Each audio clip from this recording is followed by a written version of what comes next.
अब हमारे पास एक इस वीडियो में हम कवर करेंगे कि हमें सर्किट्स दिए होंगे और उनसे हमने Boolean expression, logic expression, Boolean function बनाने हैं। ठीक है, तो सर्किट देके हमने उसकी एक्सप्रेशन बनानी है। तो स्टार्ट करते हैं। तो अब देखो, इनमें एंड गेट्स यूज हो रहे हैं, तो एंड गेट का काम क्या, सॉरी एंड नहीं, एन एंड गेट इसमें यूज हो रहे हैं, एन एंड। तो एन एंड का काम क्या होता है कि एंड से जो आउटपुट आया उसको रिवर्स कर देना। ठीक है, तो जब हम ए बी यहाँ से पास कर रहे हैं तो इसका आउटपुट क्या आएगा, एंड गेट से ये आ जाएगा और एन एंड से इसका रिवर्स आ जाएगा। ठीक है, सिमिलरली यहाँ पे भी एन एंड है तो एंड का ऑपरेशन रिवर्स हो जाएगा, तो ये यहाँ से आउटपुट आ गए। फिर ये 3 है, ये 3 अब यहाँ पे जाएंगे तो ये क्या होगा, A B bar dot C D bar dot E F bar का होल बार।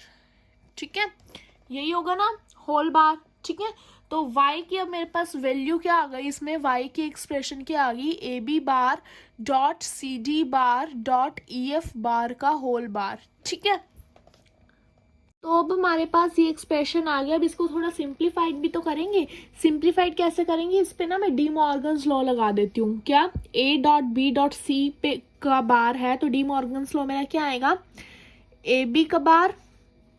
ठीक है, तो ए बी के बार का बार, क्योंकि ए मेरा पूरा है ना, ये ए बी का बार, ये ए है, ये बी है, ये सी है। ठीक है, तो ए के बार आएगा ना, तो ए तो पूरा ये था। ठीक है, फिर प्लस बी क्या था मेरा, सी डी बार, फिर उसका बार, फिर प्लस सी क्या था मेरा, ई एफ का बार, और फिर उसका बार मेरे पास आ जाएगा। ठीक है, तो ए बी के बार का बार मेरा क्या आएगा, A B, plus C D के बार का bar C D, plus E F के बार का बार ई एफ। अब कई स्टूडेंट्स बोलेंगे कि ए बी के बार का बार ए प्लस बी नहीं आना चाहिए, ए प्लस बी तब आता जब मेरा क्या होता, जब हम ए बी का सिंगल बार सॉल्व कर रहे होते। लेकिन ये बार से बार जो है कैंसिल होके ए के बार का बार क्या होता है, ए के इक्वल आता है ना, तो अगर सिंगल बार होता तो ये आता ए बार प्लस बी बार। ठीक है, लेकिन ये पूरे होल का बार है तो इसमें हम सिंगल में इसको कन्वर्ट नहीं कर सकते। ठीक है, तो पहली बुलियन एक्सप्रेशन मेरी ये बन गई। नेक्स्ट सेकंड वाली पे हम आते हैं। तो सेकंड वाली में हमारे पास ये सर्किट दिया हुआ है, इसकी हमने बनानी है। इसमें हमें एक्सोर नहीं, नोर गेट्स दिए हुए हैं। ठीक है, तो नोर गेट का आउटपुट क्या आता है, और गेट का रिवर्स। ठीक है, तो सबसे पहले हम और गेट का इसमें देखते हैं आउटपुट क्या आएगा। तो ए बी में और गेट का आउटपुट ए प्लस बी आता है, तो नोर है तो इसका रिवर्स। इसमें भी क्या आएगा, ए प्लस बी का रिवर्स। ए प्लस बी ले लो यहाँ पे, चलो ए प्लस बी ले लो, वरना सी प्लस डी होता तो सी प्लस डी का लेते।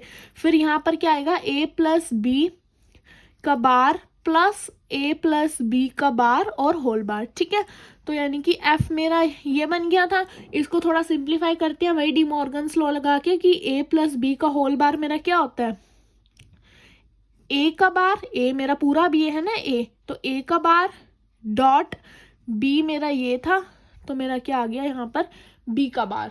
ठीक है, ये आ गया। अब इसको हम आगे फर्दर सॉल्व करते हैं। तो फर्दर सॉल्व में मेरे पास ये क्या आएगा, ए प्लस बी, ए के बार का बार ए होता है ना, डॉट, और ये क्या आ जाएगा, ए प्लस बी। तो ये मेरा आंसर आ गया। ठीक है, अगर हम फर्दर इस पे लगाते हैं कि ए इंटू ए मेरा क्या होता है, ए, तो मेरा आंसर आ गया यूजिंग पोस्टुलेट। क्या यूज किया हमने, ए इंटू ए मेरा ए के इक्वल होता है। ठीक है, ये आ गया मेरे पास आंसर। ठीक है, अगर यहाँ पर कोई और होता है, जैसे यहाँ पे सी डी इनपुट होता है, यहाँ पे सी डी आता, तब ये वाला पोस्टुलेट ना लगता है। ठीक है, तो ये बन गई। अब लास्ट हम इसका क्वेश्चन करते हैं कि एन एंड गेट हमें अगेन दिए हुए हैं। तो फर्स्ट वाले का आउटपुट क्या आएगा, इसमें एक्स और वाई जा रहे हैं। ठीक है, तो ये आएगा एक्स वाई का बार।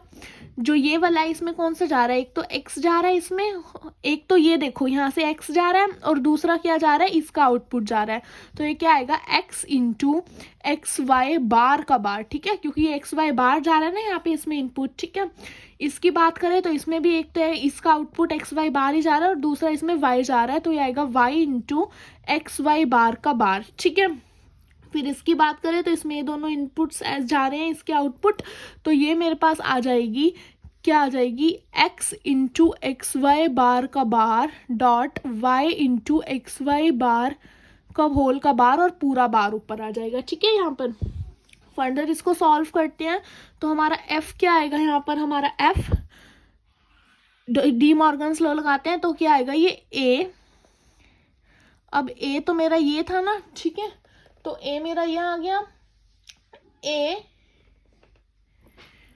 प्लस जो मेरा बी था, तो मेरा बी ये था, ठीक है, ये आ गया, ठीक है। अब इसके बाद अगेन यहाँ पर डी मॉर्गन्स लॉ हम लगा देते हैं कि ए इंटू बी का बार, तो ये क्या आ जाएगा, ए बार प्लस बी बार, ठीक है। तो बी ये था, फिर बीच में तो प्लस ही रहेगा, अगेन यहाँ पे भी मैंने डी मॉर्गन्स लॉ लगा दिया।